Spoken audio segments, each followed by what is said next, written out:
রাসূল সাল্লাল্লাহু আলাইহি সাল্লাম বলছেন, দাওয়াতুল লিআখিহি মুস্তাজাবাতুন লিগাইরিহি, দাওয়াতুন আখিহি লিগাইরিহি মুস্তাজাবাতুন। মানুষ যদি মানুষের জন্য দোয়া করে আট থেকে, তাহলে তার দোয়া কবুল হয়ে যায়। আপনি যদি আমার জন্য দোয়া করেন, তাহলে আপনার দোয়াটা কবুল হয়ে যাবে। রাসূল সাল্লাল্লাহু আলাইহি সাল্লাম বলছেন, যখন কোনো মানুষ তার ভাইয়ের জন্য দোয়া করে, ওয়া ইনদা রাসিল মালাকুল মুওয়াক্কাল, তার মাথার পাশে একজন ফেরেশতা থাকেন।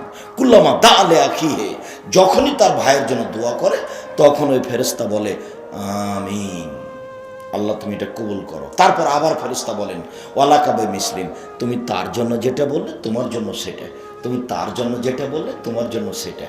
তুমি তার জন্য বললে আল্লাহ আব্দুর রাজ্জাক সাহেবকে ভালো রাখো, আমি ফেরেশতা বলছি আল্লাহ তোমাকেও ভালো রাখো।